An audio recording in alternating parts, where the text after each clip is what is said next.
Sí, buenos días a todos. Bueno, yo había preparado unas pequeñas diapositivas para introducir la mesa.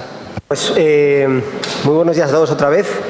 Y aunque ya hemos adelantado antes algo un poco, ¿no? Efectivamente hay retos, ¿no? A la hora de, no solamente desde el punto de vista del desarrollo y elaboración de guías de práctica clínica en el abordaje de pacientes con enfermedades con pluripatología, sino también en la implementación, ¿no? Y vamos a tratar de recoger un poco estos retos y yo creo que tenemos una excelente mesa y unos excelentes ponentes como ahora veremos, ¿no?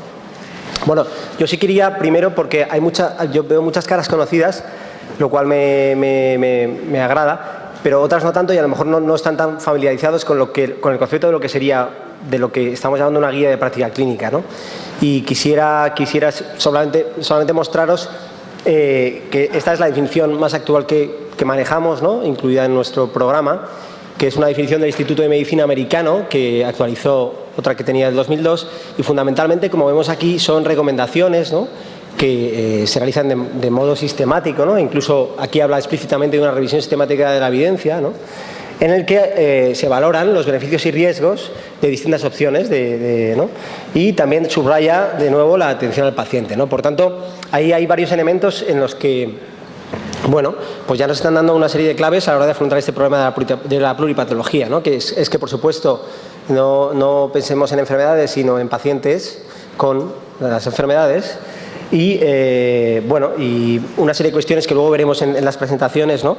Y como adelantaba antes, ¿no? Esta revisión sistemática de la evidencia a veces, desafortunadamente, sigue habiendo gaps, incertidumbres, que completamos con otro tipo de evidencias que son más débiles, pero que luego, mediante método también, graduamos, ¿no? Calificamos la evidencia de un modo y luego graduamos la fuerza de las recomendaciones, que quizás sean más débiles porque no están soportadas por todo tipo de estudios, ¿no? Y sino más por consensos, ¿no?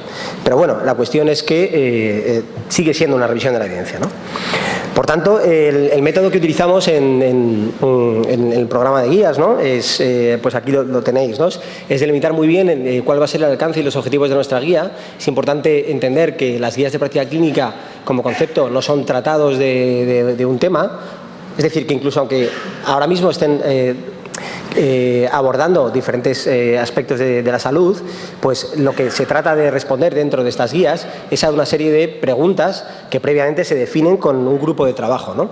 En estos grupos de trabajo, pues bueno, me ha parecido importante destacar también la colaboración que tenemos de la propia población, ¿no? de los pacientes. Y de hecho, incluso, aunque ya lo habéis visto en el vídeo, ¿no? Está a punto de editarse, está editado prácticamente un manual metodológico no solamente de elaboración, de implementación y de actualización, que ya los tenemos, que son los que veis allí, sino tenemos otro que nos va a ayudar en el método de cómo implicar a los pacientes en las diferentes fases de la elaboración de las guías, ¿no? Incluso en los propios grupos de trabajo. Entonces, por tanto, traducimos el interés el contenido de las guías lo traducimos en forma de preguntas clínicas, ¿no? Que van a ser respondidas dentro de una guía. Por tanto, aunque tratemos de un tema en una guía, no esperéis encontrar que se va a dar respuesta a todo, sino a las preguntas que previamente hemos decidido que se van a responder, precisamente por este método sistemático de revisión de la evidencia, ¿no? Después de revisar la evidencia llegamos a una serie de recomendaciones.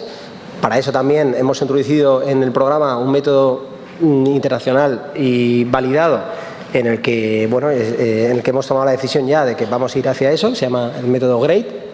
Luego veremos un poco.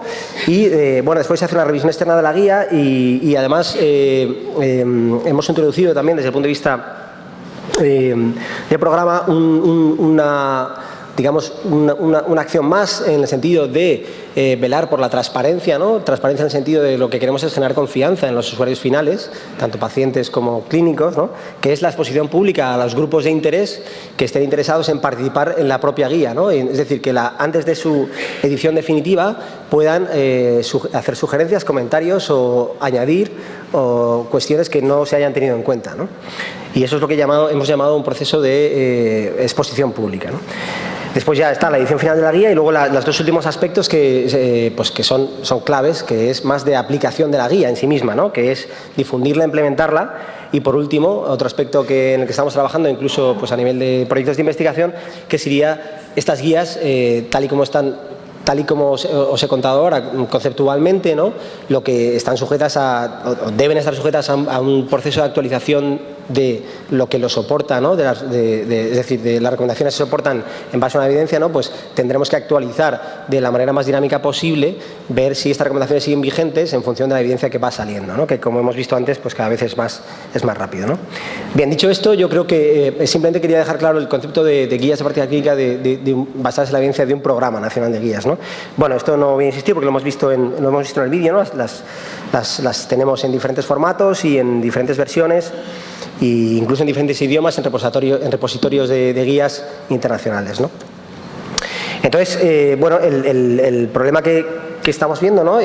No solamente en nuestro programa, que este sería, bueno, el aspecto que tiene el portal en cuanto a sus diferentes versiones, es que las preguntas incluso versan sobre un determinado tema concreto, ¿no? Pero no solamente en nuestro programa, como os digo, sino programas internacionales con más tradición que la nuestra, en el sentido de más antiguos, ¿no? Pero con métodos similares, como es el del Reino Unido, del NICE, o el escocés del SAIN, o bueno, incluso en Estados Unidos, ¿no? La HRQ, pues si miras un poco también lo que tienen ellos, pues son guías también bastante, digamos, centradas en un solo tema, ¿no? Y quizá dejando esto de la pluripatología como un aspecto de difícil abordaje, ¿no? Por tanto, bueno, ya sin más, plantear una serie de cuestiones que nos surgen, ¿no? Y que nos surgían en esta mesa, ¿no? Es como los pacientes con patologías y las condiciones crónicas, ¿no? Que coexisten, esa comorbilidad, ¿no? ¿Cómo pueden ser integradas en las propias guías? ¿Cuáles son, entendiendo guías como concepto, como lo que hemos visto, cuáles son los cambios que pueden inducir el abordar estos pacientes con pluripatologías en las guías, ¿no? Y qué implicaciones tiene estas múltiples condiciones crónicas, como hemos visto en los tratamientos farmacológicos, ¿no?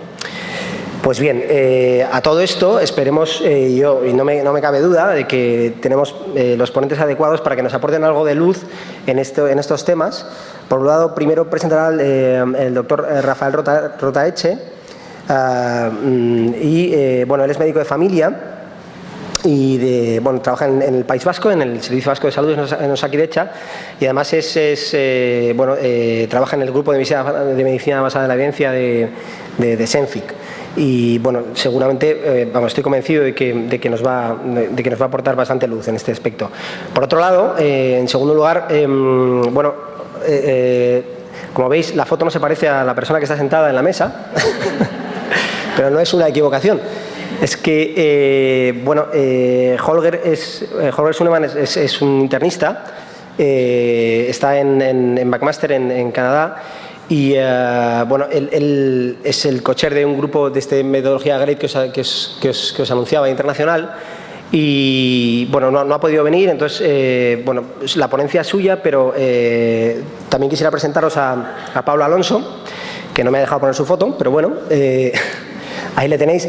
Pablo Alonso nos va a ayudar con la presentación de Holger, porque Pablo bueno, también lleva trabajando con nosotros también en este tema y con muchísima experiencia a nivel internacional desde los inicios, y él va a apoyar la presentación de Holger, y además Pablo trabaja muy directamente con el grupo de Holger, por lo tanto yo creo que también tenemos un éxito asegurado. Y por lo demás, nada más, muchas gracias.